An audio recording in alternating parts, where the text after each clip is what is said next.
నమస్తే, welcome back to style మామా YouTube channel. So guys, మేమైతే హైదరాబాద్ నుంచి గోవా పోతున్నాం. గోవా ఎట్లా పోతున్నాం, ఏం కథ, జర్నీ ఎట్లుంటది అనేది అయితే చూడండి మన ఛానల్లో. అందరూ గోవా పోతున్నప్పుడు ఒకసారి నాకు చెప్పండి, మీరు ఏదైనా కన్ఫ్యూజ్ అయితే కామెంట్ చేయండి, నేను చెప్తాను అది. సో గోవాలో మొత్తం ఏమేమి ఉంటుందో మొత్తం చూపిస్తా. స్టార్ట్ అయితే అయిపోయినాం హైదరాబాద్ నుంచి, ఆల్మోస్ట్ కర్ణాటక దాటేస్తున్నాం. సో ఇంకా మహారాష్ట్ర అనుకో, ఇంకా గోవా దగ్గర ఉంది, పక్కలో ఉంది. ఒక 100 కిలోమీటర్లు ఉంది. ఇంకా 100 కిలోమీటర్ల తర్వాత 50 కిలోమీటర్ల ఘాట్ రోడ్ ఉంటుంది. 50 కిలోమీటర్ల ఘాట్ రోడ్ మీకు చూపిస్తా. Bye friends.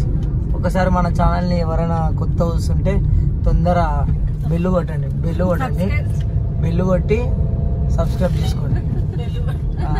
ఎందుకంటే బెల్లు కొట్టాలంటే మళ్ళీ మీకు నోటిఫికేషన్ రాదు నా వీడియోలు. ఎప్పటికైనా బెల్లు కొట్టేది నేర్చుకోండి. బెల్లు కొట్టాలా, గంట మార్క్ కొడితేనే మీకు టక్కుమని నా నోటిఫికేషన్ వస్తుంది. అవ్వ పాలు కొనుక్కొని పోతుంది, కుక్క నాటి రోడ్డు మీద తిరుగుతుంది. ఎవడన్నా ఏమన్నా కానీ రాబోయే ఇప్పుడు నాకే అడ్డం వస్తుంది, గొజ్జ కుక్క. ఈ కుక్క ఏం చెప్తే నాకే అడ్డం వస్తుంది. సరే గాయస్, బాయ్ బాయ్.